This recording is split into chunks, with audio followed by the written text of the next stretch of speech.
If you want to join Thanksgiving, come wash the dishes. My daughter-in-law shouted over the phone.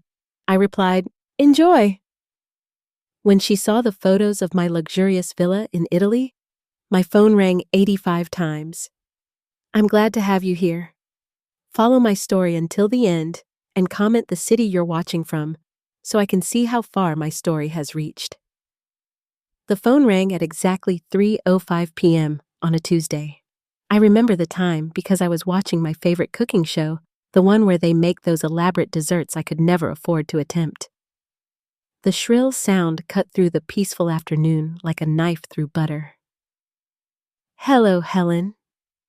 Jessica's voice was cold, businesslike. No warmth, no pleasantries, just my name spoken like it left a bad taste in her mouth. Oh, hello, dear, I said, muting the television and sitting up straighter in my worn armchair. How are you? How's Michael? She didn't answer my question. She never did. Instead, she launched straight into what I now realize was a carefully planned humiliation. I'm calling about Thanksgiving, she said, her tone sharp enough to cut glass. If you want to participate this year, you can come early to help with the dishes. The cooking and serving will be handled by people who actually know what they're doing. The words hit me like a physical blow. I felt my chest tighten, that familiar ache spreading through my ribs. For a moment, I couldn't breathe. People who actually know what they're doing, as if 40 years of cooking for my late husband and son meant nothing. As if the countless meals I'd prepared with love and care were just amateur attempts. I see. I managed to whisper, my voice barely audible. Good. Come at noon sharp. We'll be eating at 400, so you'll have plenty to clean up afterward. There was a pause, and I could hear her satisfaction through the phone. Oh, and Helen, don't bring any of your contributions. We have everything covered. The line went dead. She'd hung up without saying goodbye, leaving me sitting there with the phone pressed against my ear, listening to the dial tone like it might somehow take back the words I just heard. I set the phone down with trembling hands and stared at the blank television screen. My reflection looked back at me, a 65-year-old woman with graying hair pulled back in a simple ponytail, wearing a cardigan that had seen better days. When had I become so invisible, so disposable? The memories came flooding back, as they always did, when Jessica reminded me of my place in their perfect little world. It hadn't always been this way. When Michael was young, just the two of us after his father Robert died, we'd been a team. He'd helped me set the table while I cooked our simple meals, and we'd talk about his day at school, his dreams, his fears. But then came Jessica. I remember the first time he brought her home. She was 26, 6 years younger than Michael, with perfectly styled blonde hair and clothes that cost more than my monthly grocery budget. She walked through my small apartment like she was inspecting a crime scene, her nose slightly wrinkled as she took in my second-hand furniture and faded wallpaper. It's so quaint, she'd said, the word dripping with condescension. Very authentic vintage. Michael had laughed, thinking it was a compliment. I knew better. The changes started small. Michael began declining my dinner invitations because Jessica preferred restaurants. He stopped calling as often because Jessica thought he was too dependent on his mother. When they got engaged, I wasn't asked to help plan the wedding. Jessica's mother handled everything, she explained, because it was less complicated that way. I should have spoken up then. I should have fought for my place in my son's life. But I didn't want to be the difficult mother-in-law, the one who caused problems in their marriage. So I stepped back, made myself smaller, hoped that my quiet compliance would earn me some affection, some respect. It never did. After they married, I became the obligation. The woman they had to invite to holidays out of duty, not desire. I'd arrive with homemade dishes that went largely untouched, while everyone praised Jessica's catered spreads. I'd offer to help only to be told everything was under control. I'd try to connect with Michael, but Jessica was always there, steering conversations away from our shared memories toward topics that excluded me. The worst part wasn't the exclusion itself. It was watching my son allow it to happen. Michael, the boy who used to curl up beside me when thunderstorms scared him, who'd insisted I read him one more story every night, had grown into a man who sat silently while his wife treated me like hired help. I walked to my small kitchen and put the kettle on for tea, a ritual that had comforted me through countless difficult moments over the years. As I waited for the water to boil, I caught sight of my reflection in the window above the sink. When had I started looking so defeated? When had my shoulders begun to curve inward as if I were trying to make myself invisible?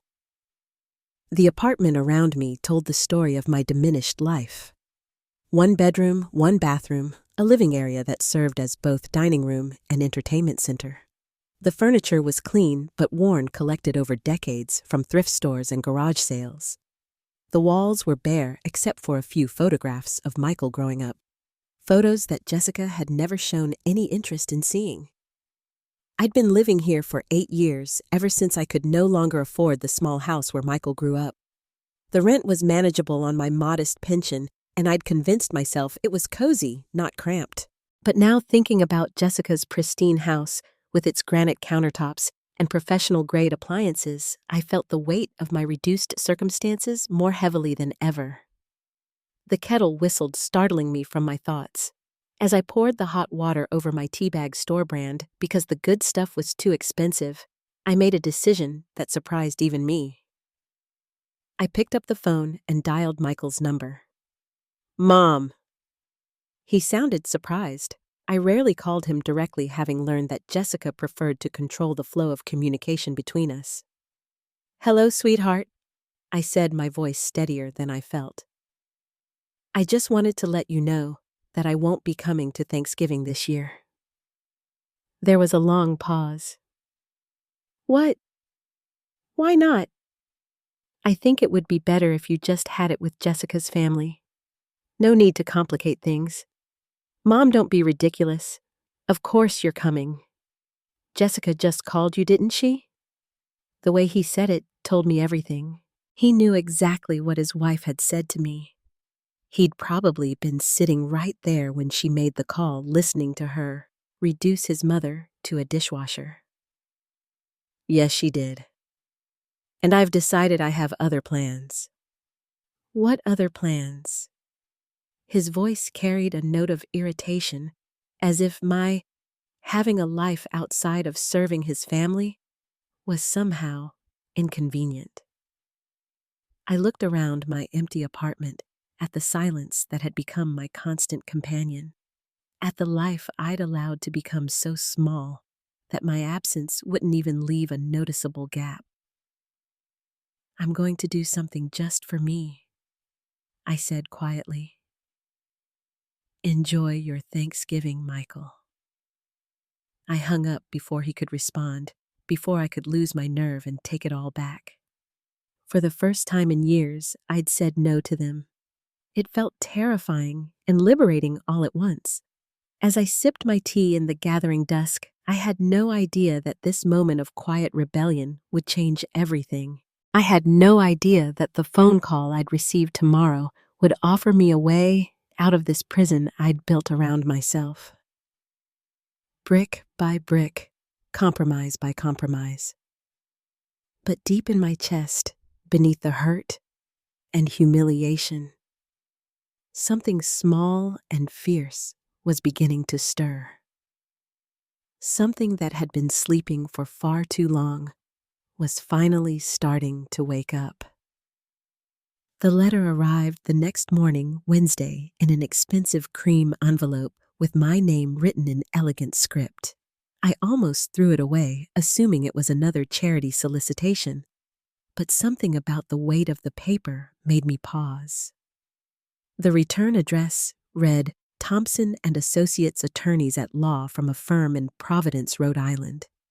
My hands shook as I opened it. Nobody sends good news through lawyers, I thought, already imagining some final debt of my late husband's coming back to haunt me. Dear Mrs. Eleanor Helen Parker, it began using my full name in a way that made me sit up straighter. Nobody had called me Eleanor in decades. We regret to inform you of the passing of Mrs. Margaret Caldwell Harrington, who died peacefully at her estate on October 15th. As per her last will and testament, you have been named as a beneficiary. Please contact our office at your earliest convenience to arrange the transfer of assets. I read the letter 3 times before the words began to make sense. Margaret Caldwell Harrington. The name transported me back 50 years to a time when I was a different person entirely. Eleanor Grace Whitman. That had been my name then, before I became Helen Parker. Before I chose love over luxury and never looked back, I was 19, fresh out of finishing school and heir to the Whitman textile fortune. My family owned mills throughout the Midwest, and our name opened doors that others could only dream of walking through. I'd been rebellious even then. While my friends were making suitable matches with men from families like ours, I'd fallen head over heels for Robert Parker, a mechanic who worked at the garage where I'd taken my car for repairs. He was honest and kind, and made me laugh in ways that my proper suitors never had. He saw me as Eleanor, not as a Whitman fortune with legs. When I told my parents I intended to marry him, they were horrified. My father threatened to disown me. My mother took to her bed with nervous exhaustion. The family lawyer explained in terms I was too young and too in love to fully appreciate exactly what I would be giving up. The Whitman Trust was structured in a way that required family approval for inheritance. If I married outside our social circle, I would forfeit my claim to the family wealth, not just my inheritance, my entire connection to the family legacy. I was 19 and believed that love conquered all. I chose Robert. The day after our small wedding ceremony, attended only by Robert's family and a few friends, I received a formal letter from the same law firm that had just contacted me 50 years later. I was no longer a Whitman. My trust fund was dissolved, my inheritance revoked. I was free to live my new life, but I would do it without the safety net I'd known since birth. I never regretted it. Robert and I had 32 wonderful years together before the cancer took him. We struggled financially. His mechanic's salary and later his small pension weren't much. But we were happy. We raised Michael in a home filled with love, even if it lacked the material luxuries I'd grown up with. After Robert died, I'd had to sell our little house and move to this apartment. Michael was already married to Jessica by then, building his own life. I never told him about the family I'd left behind, about the wealth I'd walked away from. I thought it would only make him feel guilty about our modest circumstances, or worse, resentful that I'd chosen poverty over privilege. Now sitting in my small kitchen with this letter in my trembling hands, I wondered if that had been a mistake. I called the law firm immediately. The receptionist transferred me to Mr. Thompson himself, who spoke with the kind of refined accent I remembered from my childhood. "Mrs. Parker," he said warmly. "Or should I say, Miss Whitman?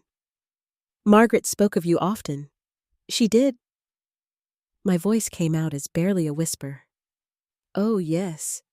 She followed your life with great interest. When she learned you'd married for love and left the family, she said you were the bravest woman she'd ever known. She never married herself. You know, she said she could never find a man worth giving up her independence for. Margaret had been my closest friend during our finishing school years. We'd lost touch after my marriage, but apparently she'd never forgotten me." "The bequest is quite substantial," Mr. Thompson continued. "A villa in Italy along with the contents and a trust fund to maintain it." Margaret felt that someone who'd once given up everything for love deserved to spend her later years in comfort. I couldn't speak. The room seemed to tilt around me. "Mrs. Parker, are you there?" "I'm here," I managed. I can't believe this is real. It's very real." Margaret was quite specific in her instructions. "The villa has been maintained in pristine condition waiting for you. When would you like to arrange to see it?" When I hung up the phone 20 minutes later, I had detailed information about a property I owned in a country I'd never visited. The villa was located near Lake Como, with views of the Dolomites. It had been Margaret's private retreat, furnished with antiques and art she'd collected over her lifetime. The trust fund would provide more income than I'd seen in decades. I sat in my kitchen, staring at the photographs Mr. Thompson had emailed to me on my ancient laptop. The villa was breathtaking. Stone walls covered with ivy, tall windows that overlooked terrace gardens, rooms filled with elegant furniture that probably cost more than I'd spent on everything I owned. For the first time since Robert died, I felt something other than resignation about my future. I felt possibility, but with possibility came fear. What did I know about living in Italy? About managing property and trusts? About being the kind of person who owned a villa instead of renting a one-bedroom apartment? My phone rang, interrupting my spiraling thoughts. Michael's name appeared on the screen. "Mom, what was that about yesterday? Jessica's upset that you hung up on her." "I didn't hang up on anyone," I said calmly. "I simply told you I had other plans."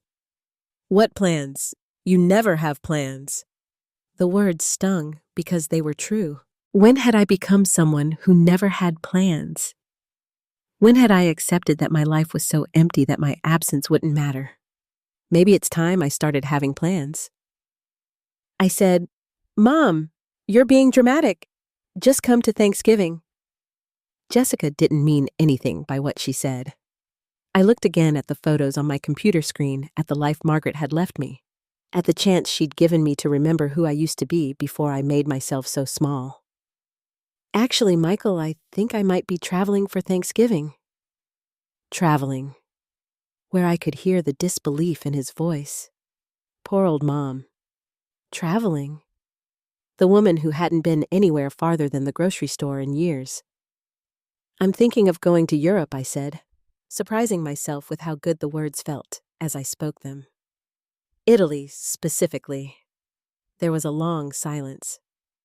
"Mom, are you feeling okay? Did you hit your head or something?"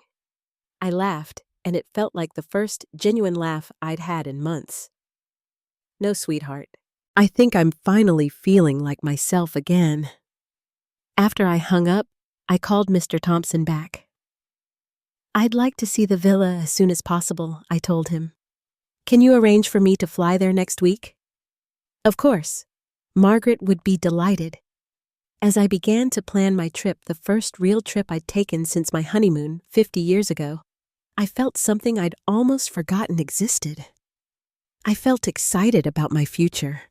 Michael and Jessica had no idea that their humiliating phone call had been the catalyst I needed. They thought they were putting me in my place, reminding me that I was the poor relation who should be grateful for scraps of attention. Instead, they'd reminded me that I'd once been brave enough to choose my own path, even when it cost me everything I'd known. Maybe it was time to be that brave again. The plane touched down in Milan on a crisp Monday morning, exactly 1 week after Jessica's humiliating phone call. I pressed my face to the small window, watching the Dolomites emerge from the clouds, like something from a fairy tale. My heart hammered against my ribs, not from fear of flying, which I'd managed better than expected, but from the enormity of what I was about to discover. Mr. Thompson had arranged everything. A driver waited for me at the airport, holding a sign with my name. My real name, Eleanor Whitman, written in careful script.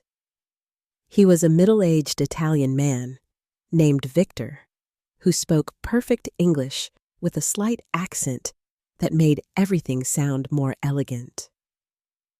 "Welcome to Italy, Madame Whitman," he said, taking my single worn suitcase. "Mrs. Harrington spoke of you many times. She was very eager for this day to come." As we drove through the countryside, Victor told me about Margaret's final years. "She'd lived quietly at the villa," he said, tending her gardens and reading voraciously. "She'd never married, never had children, But she'd maintained friendships with people all over the world through her extensive correspondence. "She received a letter from someone in your town," Victor said, glancing at me in the rearview mirror, "about 3 months ago. After she read it, she called the lawyers immediately to make sure everything was in order for you." My stomach tightened. "A letter from my town." "Yes, from a woman who knew your family. She had seen you at the local market and recognized you from photographs in old society papers. She wrote to Mrs. Harrington about how difficult your circumstances appeared to be." I closed my eyes, embarrassment washing over me. Someone had written to Margaret about poor Helen Parker, the former heiress, living in a tiny apartment, shopping with coupons, wearing clothes that had seen better decades. The thought of being pitied by my childhood friend made my cheeks burn. "Margaret was not pitying you," Victor said gently, as if reading my thoughts. "She was angry, very angry. She said it was wrong that someone who had sacrificed so much for love should spend her golden years struggling." We turned through a set of iron gates, and my breath caught in my throat. The villa rose before us like something from a dream. 3 stories of honey-colored stone, with ivy climbing the walls and tall windows that reflected the afternoon sun. Gardens stretched in every direction, filled with late-blooming roses and perfectly manicured hedges. Beyond the gardens, Lake Como sparkled like scattered diamonds. "My God," I whispered. "Beautiful." "Yes," Victor smiled. "Mrs. Harrington always said it was waiting for the right person to truly appreciate it." He parked in front of the main entrance where an older woman in a crisp gray dress waited on the steps. Victor introduced her as Mrs. Reynolds, the housekeeper who had cared for the villa for the past 15 years. "Madam Whitman," she said with a slight curtsy that made me feel simultaneously ridiculous and regal. "Welcome home." The word echoed in my chest as she led me through the front door. The interior took my breath away. High ceilings with ornate molding walls covered in silk wallpaper, antique furniture that belonged in museums. Every room we passed through was more beautiful than the last. A library with floor-to-ceiling bookshelves, a music room with a grand piano, a dining room that could seat 20 people in comfort. "Mrs. Harrington left specific instructions that nothing was to be changed," Mrs. Reynolds said as we climbed the wide staircase to the 2nd floor. "She said you would know what to do with everything." She opened the door to what had clearly been the master suite. The bedroom was enormous, with French doors opening onto a balcony that overlooked the lake. The bed was a 4-poster antique, made up with linens that probably cost more than my monthly rent. But it was the writing desk by the window that made me gasp. Sitting on the polished wood surface was a framed photograph I hadn't seen in 50 years. Margaret and me at finishing school, our arms around each other's shoulders, laughing at something long forgotten. Beside it was a sealed envelope with my name on it. "She left this for you," Mrs. Reynolds said softly. "I will leave you to read it in private." After she'd gone, I sat at the desk with trembling hands and opened Margaret's final letter to me. "My dearest Eleanor," it began in her familiar handwriting, though shakier now with age. "If you are reading this, then you have finally come home to yourself. I had to stop reading to wipe my eyes. I never forgot the girl who chose love over money, who walked away from everything she'd known because her heart told her to. You were the bravest of all of us, even if life hasn't always rewarded that bravery as it should have. I've followed your story through the years. Yes, I had someone keeping track of you. Don't look so surprised. I knew about your happy marriage, your son, your husband's death. I knew when you had to sell your house when you moved to that tiny apartment. I knew about your daughter-in-law's treatment of you, and it broke my heart. You gave up a fortune for love, and you raised a son who doesn't seem to understand the value of either. But that is his failing, not yours. This villa has been waiting for you, Eleanor. I've kept it perfect because I always hoped that someday You would need a place where you could remember who you really are. Not Helen, the obligation, not Helen, the disappointment, but Eleanor, the woman who is brave enough to choose her own path. The trust fund will provide you with an income of $18,000 per month for the rest of your life. Mrs. Reynolds knows all about managing the household and will teach you everything you need to know. Victor will drive you wherever you need to go. All you have to do is live, truly live, for the first time in decades. You are 65 years old, my dear friend. You have at least 25 good years ahead of you. Don't waste them being small to make other people comfortable. Be magnificent instead. All my love, Margaret. P.S. I've left you my camera collection. Remember how you loved photography at school? Perhaps it's time to take it up again. I sat at that beautiful desk as the sun set over Lake Como, crying harder than I had since Robert died. But these weren't tears of grief or self-pity. They were tears of recognition of coming home to myself after decades of being lost. Mrs. Reynolds knocked softly and entered with a tea service on a silver tray. There is soup warming in the kitchen, she said, and Victor has brought your luggage up. Shall I unpack for you? Yes, please, I said, then laughed at how natural the words felt. When was the last time someone had offered to help me with anything? That first night, I lay in the enormous bed with its view of the lake, listening to the unfamiliar sounds of a house that was truly quiet. No traffic, no neighbors arguing through thin walls, no sirens in the distance, just peace. I thought about Michael and Jessica, probably discussing my strange behavior, wondering what had gotten into sensible old Mom. They had no idea that their cruelty had been the key that unlocked a door I'd closed 50 years ago. For the first time since Robert's death, I fell asleep, excited about what tomorrow might bring. The next morning, Mrs. Reynolds showed me the rest of the house, the wine cellar, the conservatory filled with exotic plants, the artist's studio on the third floor with its north-facing windows. In the studio, I found Margaret's camera collection. Dozens of vintage and modern cameras arranged in glass cases like precious jewels. Mrs. Harrington said you were quite talented with photography as a girl. Mrs. Reynolds said she hoped you might take it up again. I picked up a sleek digital camera, surprised by how familiar it felt in my hands, despite the decades since I'd held one. Through the studio windows, the Dolomites stretched endlessly, begging to be captured. Mrs. Reynolds, I said, would Victor be able to drive me into town today? I think I need to buy some appropriate clothes. She smiled. Of course, madame, though perhaps first you should see the wardrobe Mrs. Harrington left for you. In the walk-in closet adjoining the master bedroom, I found an entire wardrobe in my size. Elegant dresses, tailored slacks, cashmere sweaters, even jewelry and scarves. Everything was classic, expensive, and timeless. How did she know my size? I asked, running my hand over a beautiful wool coat. She had your measurements from the woman who wrote to her, Mrs. Reynolds said, matter-of-factly. She wanted you to have everything you needed to step into your new life immediately. As I changed from my discount store clothes into a perfectly fitted cashmere sweater and wool slacks, I caught sight of myself in the full-length mirror. The woman looking back at me was still recognizably me, but she stood straighter, her shoulders back, her chin up. She looked like someone who belonged in a place like this. For the first time in decades, I looked like Eleanor Whitman again. That afternoon, Victor drove me through the nearby village where I opened an Italian bank account and learned about my new financial reality.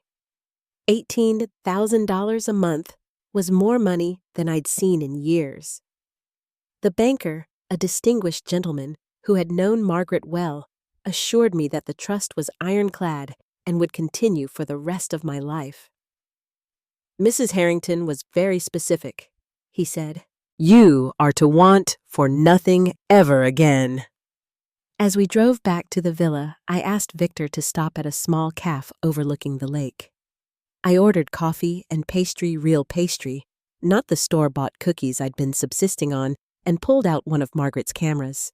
The afternoon light was perfect, casting everything in a golden glow. I began taking pictures of the lake, the mountains, the medieval buildings, the swans gliding across the water. With each click of the shutter, I felt more like myself, more alive than I'd been in years. When I reviewed the photos later that evening, I was surprised by how good they were. My eye for composition hadn't been lost, just dormant. That night, I sat at the writing desk and composed my first social media post in years. I'd rarely used Facebook, but I still had an account that Michael had helped me set up years ago.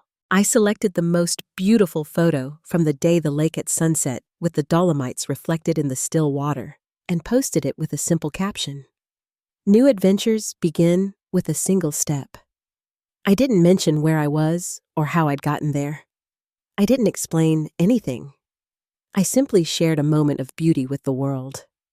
Within an hour, the post had received more likes and comments than anything I'd ever shared.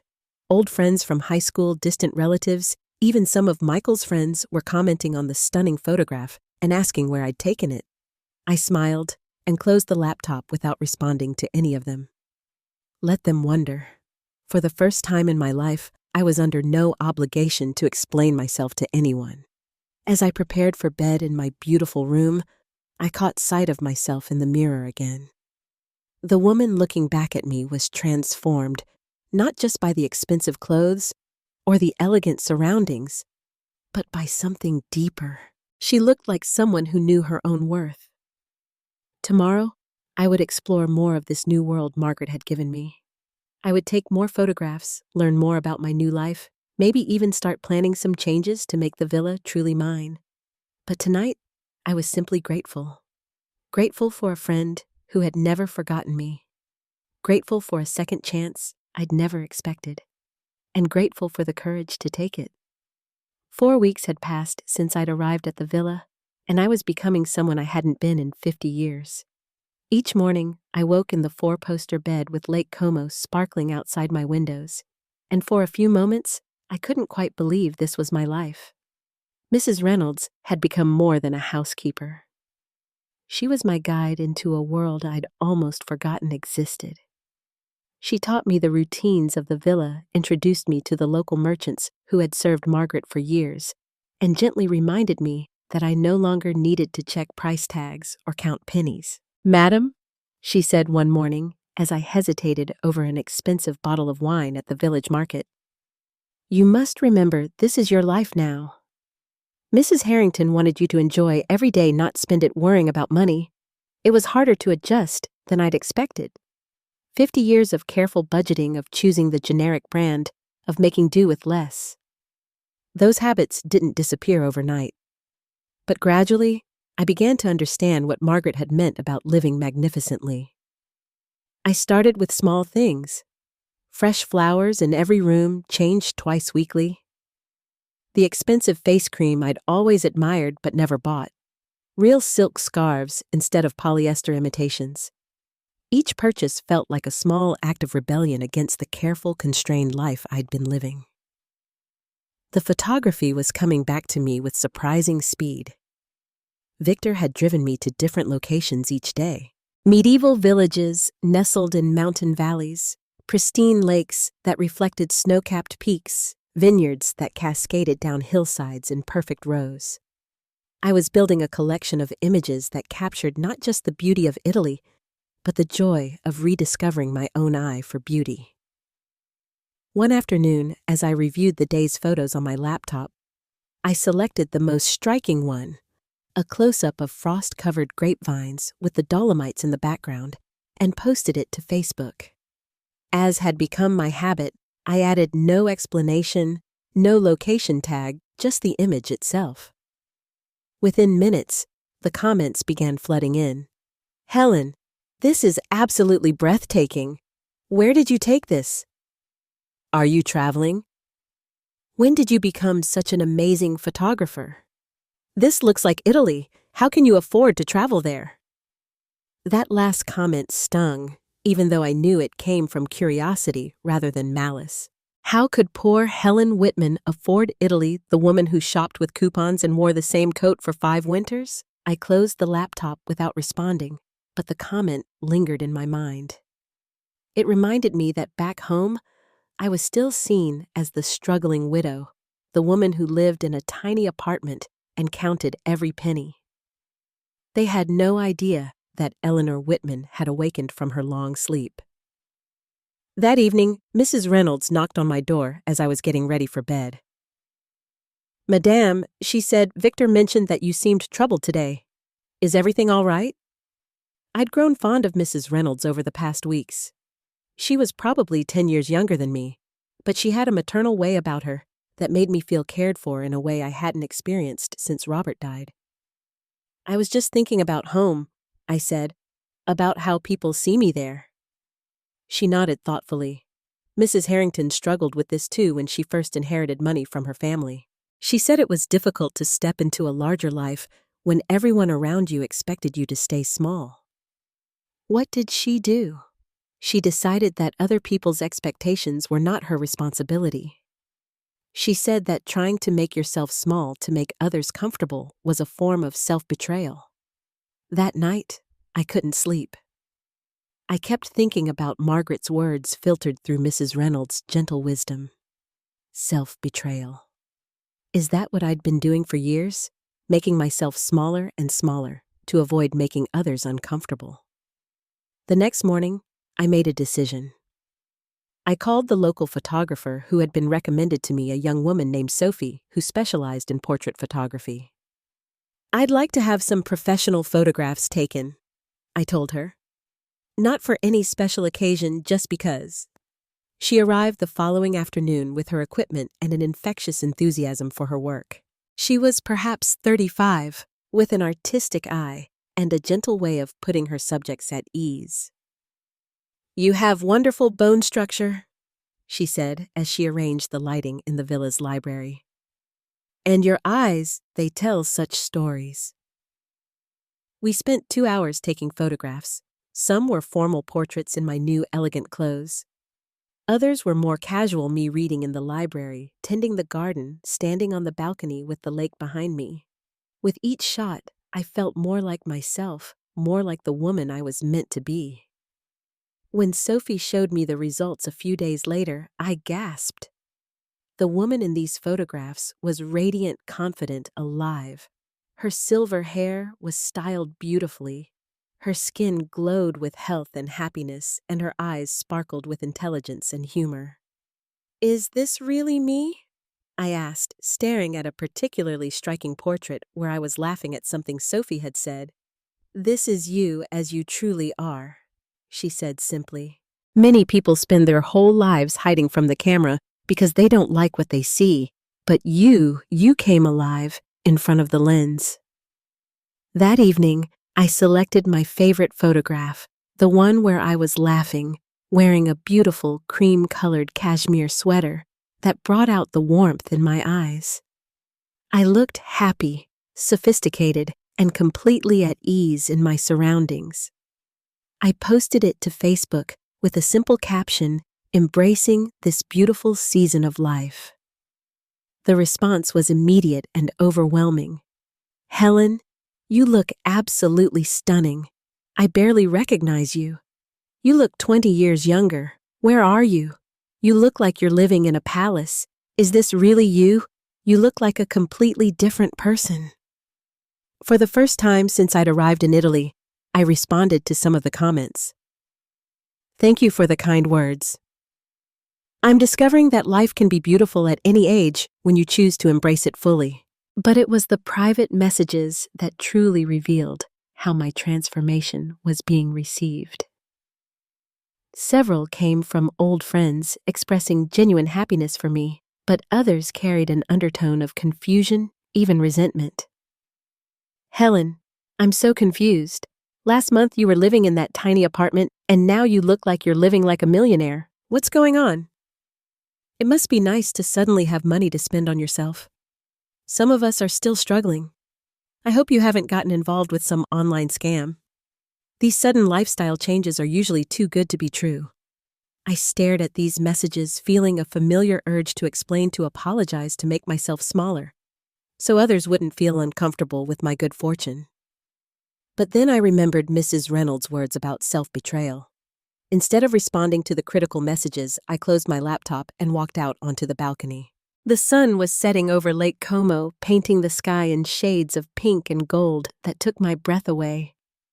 In the distance, church bells were ringing the evening hour, a sound that had become as comforting as a lullaby. This was my life now. Not because I'd won the lottery or married a rich man or done anything morally questionable. This was my life because a dear friend had remembered who I used to be and given me the chance to become her again.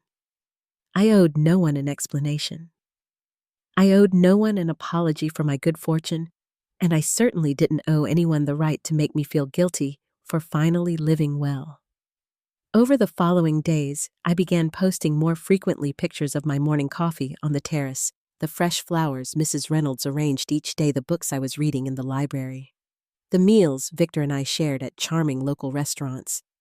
I didn't caption them with explanations or justifications. I simply shared moments of beauty and joy. The comments continued to pour in, some genuinely happy for me, others increasingly bitter and suspicious.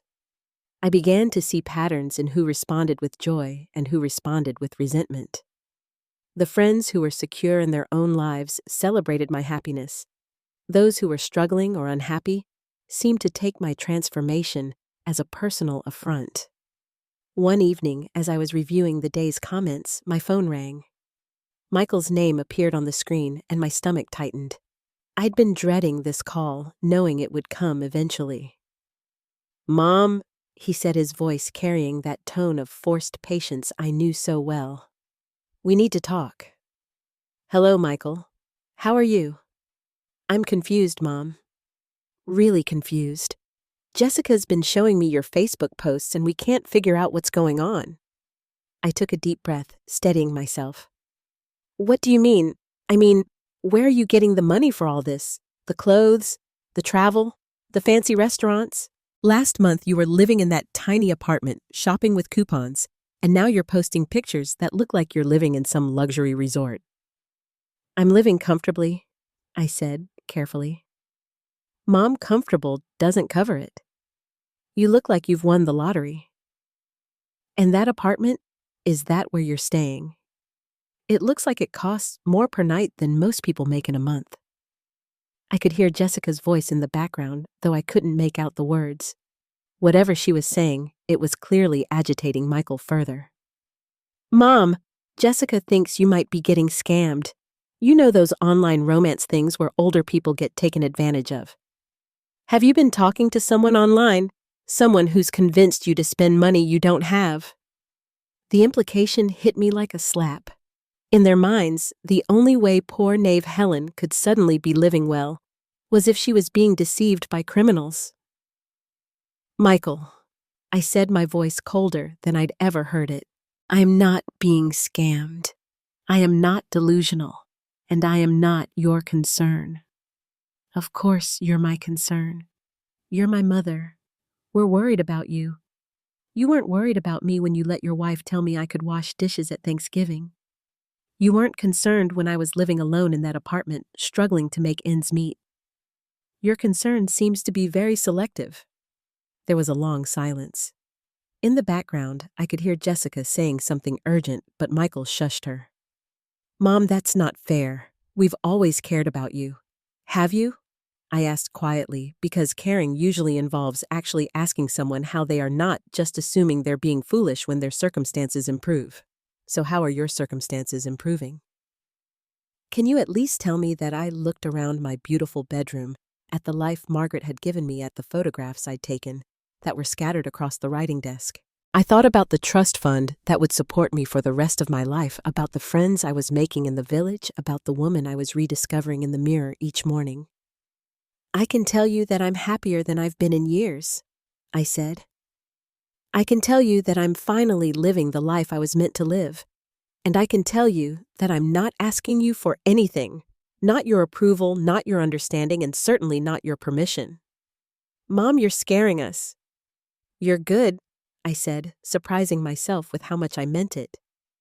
Maybe it's time you were a little worried about losing me instead of assuming I'll always be there to accept whatever scraps of attention you decide to throw my way. I hung up before he could respond, my heart pounding with a mixture of fear and exhilaration. I'd just burned a bridge I'd spent decades trying to cross.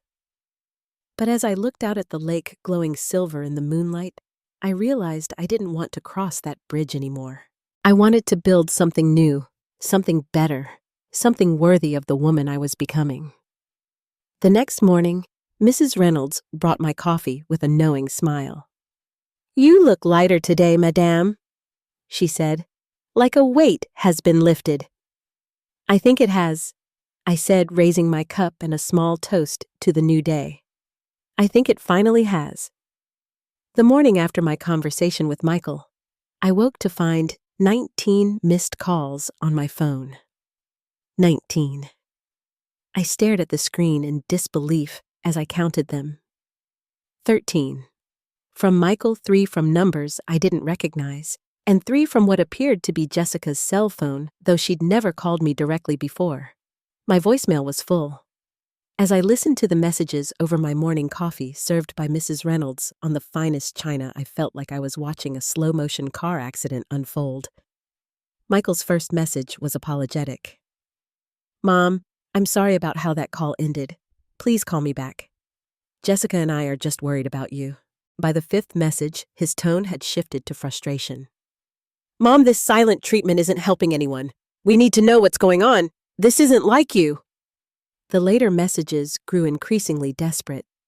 "Mom, please, I've been calling all night. I'm starting to think something's really wrong. Just call me back so I know you're okay." But it was Jessica's messages that truly revealed the depth of their panic. "Helen." Her voice was tight with barely controlled hysteria. "I don't know what kind of game you're playing, but it needs to stop. Michael hasn't slept all night. You can't just disappear and post these ridiculous pictures without explaining yourself." The second message from her was even more revealing. "Look, I know we haven't always seen eye to eye, but Michael loves you. He's talking about flying to Italy to find you. Do you have any idea how much that would cost? Just call us back and explain what's happening." I set the phone down and walked to the French doors that opened onto my balcony. The morning mist was lifting from Lake Como, revealing the Dolomites in all their snow-capped glory. Somewhere across the ocean, my son and his wife were losing sleep over my silence. But for the first time in years, I had slept peacefully through the night. Mrs. Reynolds appeared with fresh pastries from the village bakery. "Difficult news from home?" she asked, gently noticing my expression. "My son is concerned about my well-being," I said carefully. She nodded knowingly. "Children often struggle when their parents begin to live independently. They prefer you to need them even if they don't particularly want to help." Her words struck me like a physical blow because they were so accurate. Michael did prefer me to need him. It made him feel like a good son without requiring much actual effort on his part. My independence threatened the comfortable dynamic where he could feel virtuous with minimal investment. I decided not to return the calls immediately. Instead, I spent the morning in the village with Victor visiting the farmer's market and selecting fresh ingredients for a cooking lesson with the villa's part-time chef, Henri. I was learning to make proper French pastry, something I'd always wanted to try, but never had the time or resources for. As Henri taught me to fold butter into dough for croissants, I felt a peace I hadn't experienced in decades. My hands worked the delicate pastry while my mind focused on the technique, the precision, the artistry of creating something beautiful from simple ingredients. "Magnifique!" Henri exclaimed as my croissants emerged from the oven golden and perfectly flaky. "You have natural talent, madame." I photographed the croissants on the marble countertop with the morning light streaming through the kitchen windows. The image was simple but elegant, the golden pastries a cup of coffee in fine porcelain, and in the background, a glimpse of the lake through the window. I posted the photo with a caption, "Learning new skills at any age brings such joy." Today's, Accomplishment homemade croissants. The response was immediate and intense. Within an hour, the post had dozens of comments, but these were different from the previous ones. There was an edge of desperation in many of them. Helen, your son has been posting everywhere looking for you. Please call him. Are you okay? Michael says you're not answering your phone. This is getting ridiculous. Just tell people where you are and how you're affording this lifestyle. But it was the direct messages that truly revealed the storm I'd unleashed. From a neighbor, Helen, I ran into Michael at the grocery store, and he's beside himself. He thinks you might be having some kind of breakdown. He showed me your pictures, and honestly, I'm confused too. How did you go from struggling to pay rent to living like this? People are starting to talk. From an old coworker, I don't mean to pry, but some of us are wondering if you might be in some kind of trouble. The sudden lifestyle change, the mysterious location, not answering your family's calls. It all seems very suspicious. From Michael's friends, wife, I hope you know what you're doing. Michael is devastated.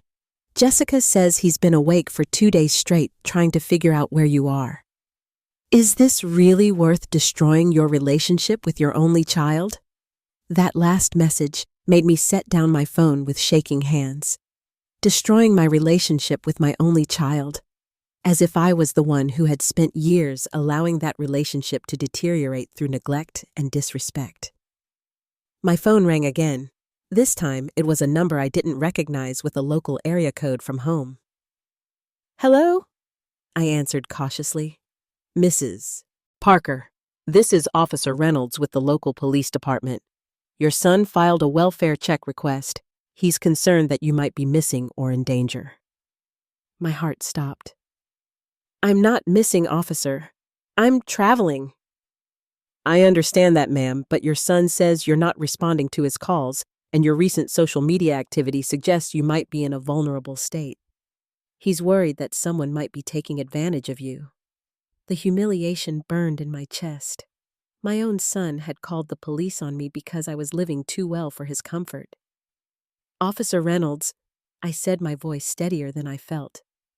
I am a 65-year-old woman of sound mind. I am traveling of my own free will. I am not in danger, and I am not being taken advantage of. My son's concerns, while perhaps well-intentioned, are unfounded. Ma'am, would you be willing to call him just to put his mind at ease? I looked around my beautiful kitchen at the croissants I'd made with my own hands, at the life I'd built in just a few weeks. Then I thought about Michael sitting in his perfect house with his perfect wife, so disturbed by my happiness that he'd called the police. I'll consider it, I said. Thank you for checking on me. After I hung up, I sat in silence for a long time. Mrs. Reynolds found me there an hour later, staring out at the lake. Bad news? She asked. My son called the police because I haven't returned his calls. She raised an eyebrow. Ah, the adult-child panic response. Mrs. Harrington experienced something similar when she first inherited her money. Her nephew tried to have her declared incompetent because she started traveling and buying art. What did she do? She invited him to visit. Let him see for himself that she was quite capable of managing her own affairs. Sometimes the only way to stop the speculation is to show them the reality. That evening, I finally called Michael back. He answered on the first ring. Mom, thank God. Where are you? Are you okay? We've been going crazy with worry. I'm fine, Michael. I'm in Italy. Italy? How did you get to Italy? Mom, the police called today. I had to file a welfare check because you weren't answering your phone. I closed my eyes, trying to find patience I wasn't sure I possessed. You called the police on me because I didn't answer my phone for 1 day. It wasn't just 1 day, and it's not just the phone calls. Mom, your Facebook posts. You're posting pictures of places that cost thousands of dollars a night. Where are you getting this money? I inherited it. The silence stretched so long, I thought the call had dropped. You inherited it, he finally said. From who? You don't have any family left. From an old friend, someone I knew before I married your father. What old friend? You never mentioned any rich friends. I could hear Jessica in the background, her voice sharp and demanding, though I couldn't make out the words. Michael, I don't owe you a detailed explanation of my finances. Mom, this is crazy. Last month you were worried about paying your electric bill, and now you're telling me you inherited enough money to live like a millionaire. Do you understand how that sounds? It sounds like my circumstances have improved. It sounds like you're being scammed. His voice rose, desperation creeping in. Mom, these online criminals are sophisticated. They can make fake websites, fake bank accounts, fake everything. They target lonely older women and convince them they've inherited money or won contests. Stop! My voice was ice cold. Just stop! Mom, I'm trying to help you. No, Michael. You're trying to convince me that I'm too stupid to manage my own life. You're so uncomfortable with the idea that I might be happy, that I might be living well, that you'd rather believe I'm being victimized by criminals. That's not, Mom. We just want to make sure you're safe. You want to make sure I'm still the same pitiful woman who accepts being treated like hired help at family gatherings. You want me to go back to my tiny apartment and my careful budgeting and my grateful acceptance of whatever scraps of attention you decide to throw my way. Mom, please. I'm going to send you the address of where I'm staying. Ah, the adult-child panic response. Mrs. Harrington experienced something similar when she first inherited her money. Her nephew tried to have her declared incompetent because she started traveling and buying art. What did she do? She invited him to visit. Let him see for himself that she was quite capable of managing her own affairs. Sometimes the only way to stop the speculation is to show them the reality. That evening, I finally called Michael back. He answered on the first ring. Mom, thank God. Where are you? Are you okay? We've been going crazy with worry. I'm fine, Michael. I'm in Italy. Italy? How did you get to Italy? Mom, the police called today. I had to file a welfare check because you weren't answering your phone. I closed my eyes, trying to find patience I wasn't sure I possessed. You called the police on me because I didn't answer my phone for one day. It wasn't just one day, and it's not just the phone calls. Mom, your Facebook posts.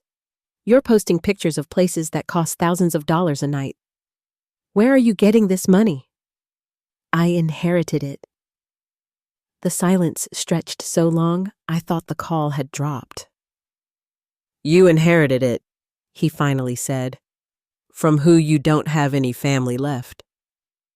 From an old friend? Someone I knew before I married your father? What old friend? You never mentioned any rich friends. I could hear Jessica in the background, her voice sharp and demanding, though I couldn't make out the words. Michael, I don't owe you a detailed explanation of my finances. Mom, this is crazy. Last month you were worried about paying your electric bill, and now you're telling me you inherited enough money to live like a millionaire? Do you understand how that sounds? It sounds like my circumstances have improved. It sounds like you're being scammed. His voice rose, desperation creeping in. Mom, these online criminals are sophisticated. They can make fake websites, fake bank accounts, fake everything. They target lonely older women and convince them they've inherited money or won contests. Stop. My voice was ice cold. Just stop. Mom, I'm trying to help you. No, Michael. You're trying to convince me that I'm too stupid to manage my own life. You're so uncomfortable with the idea that I might be happy, that I might be living well, that you'd rather believe I'm being victimized by criminals. That's not, Mom. We just want to make sure you're safe. You want to make sure I'm still the same pitiful woman who accepts being treated like hired help at family gatherings. You want me to go back to my tiny apartment and my careful budgeting, and my grateful acceptance of whatever scraps of attention you decide to throw my way. Mom, please. I'm going to send you the address of where I'm staying. I said my decision made. You can verify that it's real, that I'm safe, that I'm exactly where I say I am. But Michael, if you ever call the police on me again, if you ever question my mental competence again, I will cut you out of my life completely.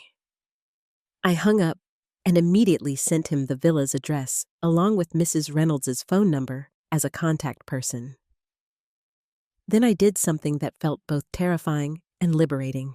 I changed my Facebook privacy settings so that only confirmed friends could see my posts, and I blocked several of the people who had been leaving the most intrusive comments. My phone started ringing immediately, Michael calling back, probably in shock at my ultimatum. I turned it off. Mrs. Reynolds appeared with a glass of wine and a gentle smile. "The first time you set boundaries," she said, "it feels like you're being cruel. But boundaries aren't cruel. They're necessary." That night, I slept better than I had since arriving in Italy. For the first time in years, I'd stood up for myself completely without apologizing or explaining or trying to make everyone else comfortable with my choices. The next morning brought a new flood of messages, but these felt different. Michael had clearly shared the villa's address with others because several messages referenced looking it up online. Okay, I Googled the address, and it's definitely real. It's some kind of historic estate. How did you end up there? I looked up the property records. That place is worth millions. I'm so confused about what's happening. But the most telling message came from Jessica herself. "I don't know what kind of con you're running, but Michael deserves better than a mother who disappears and then threatens to cut him off. You're being selfish and cruel." I stared at that message for a long time. Selfish and cruel for living well, for being happy, for refusing to accept poor treatment. I screenshotted the message and saved it. Not because I intended to do anything with it, but because I wanted to remember this moment. The moment when my son's wife revealed exactly what she thought of me and exactly how threatened she was by my transformation.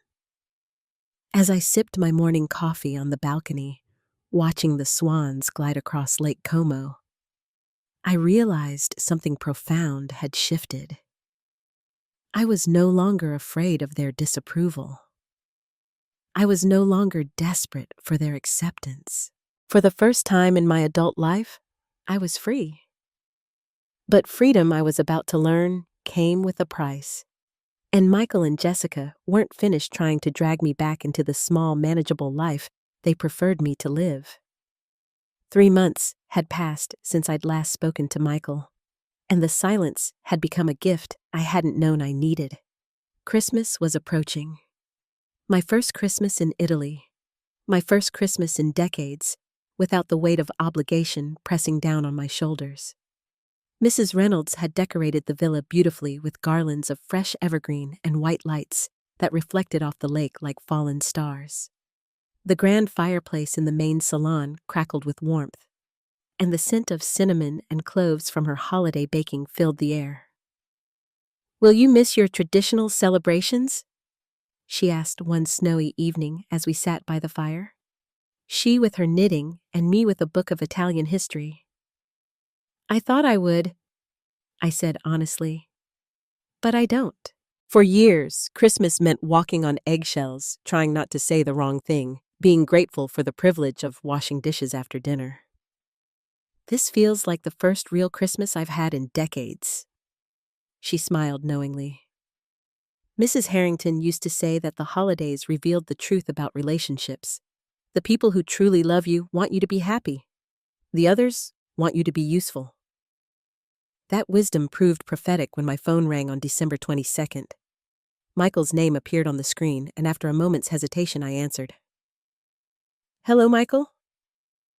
"Mom." His voice was different, smaller, somehow less certain. "How are you?" "I'm well. How are you?" "We're okay. Listen, Mom, I wanted to call before Christmas. I've been thinking about everything that happened, and I want to apologize. I set down my book, surprised. Apologize for what specifically? For calling the police, for assuming you were being scammed, for not trusting you to know your own mind. He paused, and I could hear him struggling with the words. Jessica and I drove by your old apartment last week, and seeing it empty really hit me.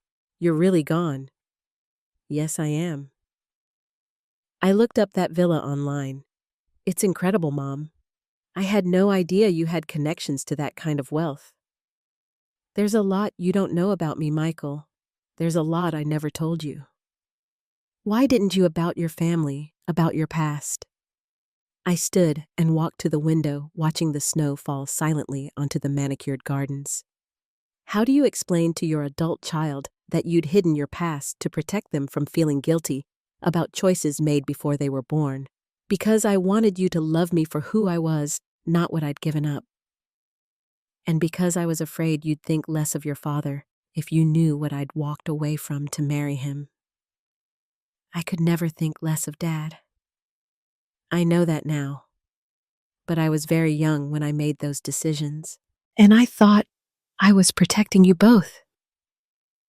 There was a long silence. Finally, Michael spoke again, his voice thick with emotion. Mom, I owe you more than an apology. I owe you God. I don't even know where to start. The way we treated you, the way I let Jessica talk to you, the way I just assumed you'd always be there, no matter how little effort I put in. It was wrong. It was all wrong. Tears pricked my eyes, but they weren't tears of sadness. They were tears of relief, of vindication, of a burden finally being acknowledged. What changed your mind? I asked quietly. Honestly, seeing how you've been living without us, the photos you post, the confidence in your voice, you're happier without us, aren't you? I could have lied. I could have rushed to reassure him to minimize my happiness so he wouldn't feel bad, but that would have been the old Helen, the one who made herself small to comfort others. Yes, I said simply. I am happier. He let out a shaky breath. That's what I was afraid of and what I deserved to hear. Michael, I don't want you to feel guilty about my happiness, but I need you to understand that I'm not going back to the way things were.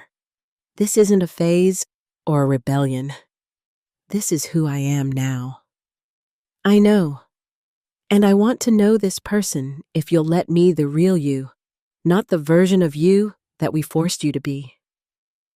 What does Jessica think about this conversation? Another long pause. Jessica and I have been having some difficult discussions. She's not handling your transformation well. She liked having someone she could look down on, and now that's gone. I was surprised by his honesty. And how do you feel about that? I feel like I'm seeing my wife clearly for the first time in our marriage, and I don't like everything I see. I'm sorry, Michael. That must be difficult. Don't apologize. You didn't cause this. You just stopped enabling it. Jessica's behavior toward you was always wrong. I just never wanted to see it because it was easier to let her be mean to you than to deal with the conflict of standing up to her. The admission hung between us raw and honest. Where do we go from here? He asked. That depends on what you want and what you're willing to change. I want my mother back, the real one, not the diminished version we created. And I'm willing to do whatever it takes to earn that. Even if it means setting boundaries with your wife. Especially if it means that. That evening, I called Victor into the salon. Victor, I'd like to extend an invitation to my son to visit in the new year. Just him. Can you arrange the guest room and help with travel logistics? Victor smiled. Of course, madame. It will be good to have family here who appreciate what you've built. Over the following days, Michael and I spoke several more times. He was genuinely interested in my new life, asking about the villa, the village, my photography. For the first time in years, we had real conversations. Not the stilted exchanges of obligation, but genuine communication between two adults who cared about each other. He told me about his work, his struggles with Jessica's increasing demands for status and control, his regret over the years he'd wasted trying to please a wife who was never satisfied. I told him about Margaret, about the choice I'd made at 20 to marry for love instead of money, about the friend who'd remembered me after all these years and given me a second chance at life. I'm proud of you, he said during one of our calls. I know that probably sounds weird coming from your son, but I'm proud of who you've become, and I'm ashamed it took losing you for me to see it. Christmas Day was peaceful and perfect. Mrs. Reynolds and Victor joined me for dinner, and we exchanged small gifts and shared stories of Christmases past. I felt no sadness about missing the family gathering I'd been excluded from for so many years. Instead, I felt grateful for my new life, for the friends who'd become family, and for the son who was finally ready to know his mother as she truly was. Michael arrived in Italy on January 12th, looking nervous and uncertain as Victor drove him up the winding road to the villa. I watched from the window as he stepped out of the car and stood for a moment staring up at the ivy-covered stone walls and elegant windows. When Mrs. Reynolds led him into the salon where I was waiting, his eyes were wide with amazement. "Mom," he said, and his voice broke slightly. "This is incredible." I stood to embrace him, and for the first time in years, the hug felt genuine on both sides. "Welcome to my home," I said, and I meant it completely. Over the next week, I showed Michael everything. The village, the gardens, the views from every window. I introduced him to Charles, who taught him to make the same croissants he'd taught me. We took long walks by the lake, and I photographed him laughing as he tried to feed the swans. But more importantly, we really talked about his childhood, about the mistakes we'd both made, about the future we wanted to build together. "I've been thinking about separating from Jessica," he told me one evening as we sat by the fire. "Not because of you, but because I finally see who she really is and who I become when I'm with her." "That's a decision only you can make," I said carefully. "But I can tell you that life is too short to spend it with people who make you smaller." "Is that what we did to you? Made you smaller?" "Yes, but I let you. I chose to shrink rather than fight for space. That was my mistake." And now I looked around my beautiful home, at the life I'd built from the ashes of my old one, at the son who was finally ready to see me as I truly was. "Now I take up all the space I need," I said, and I don't apologize for it. On his last night, Michael and I sat on the balcony, wrapped in blankets, watching the lights from the village reflect on the dark water of the lake. "I know this might sound selfish," he said, "but I hope you'll come back to visit sometimes, not to the old life, but just to visit. I want to show people who my mother really is." "I'll think about it," I said. "But Michael, you need to understand. This is my home now. This is where I belong." "I know, and I'm happy for you. Really happy." As Victor drove him to the airport the next morning, I felt a peace I'd never experienced before. I'd reclaimed my relationship with my son, but on my own terms. I'd set boundaries and held them. I'd refused to shrink back into the shape they'd preferred me to hold. 3 months later, Michael called to tell me he and Jessica were divorcing. She'd raged about my bad influence and demanded he choose between his mother and his wife. "I chose you. he said simply. Actually, I chose myself. But choosing myself meant choosing you too. That afternoon, I posted a new photograph on Facebook, a sunset over Lake Como, with the Dolomites silhouetted against the golden sky. The caption read simply, "Every ending is a new beginning."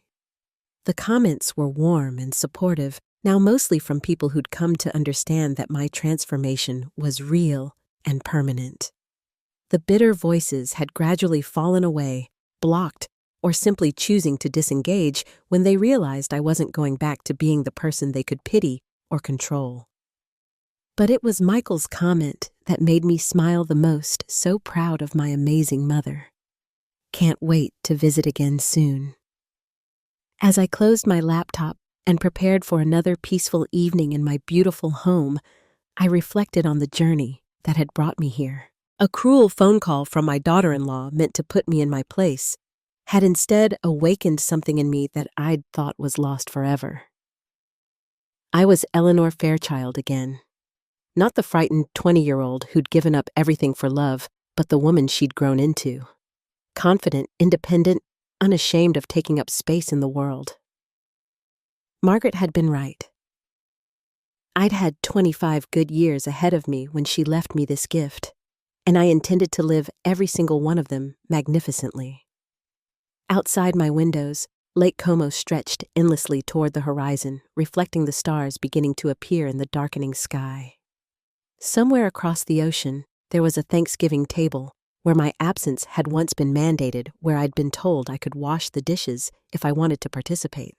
But here in my beautiful home by the lake, surrounded by people who valued me for who I was, rather than what I could provide every day, was a celebration.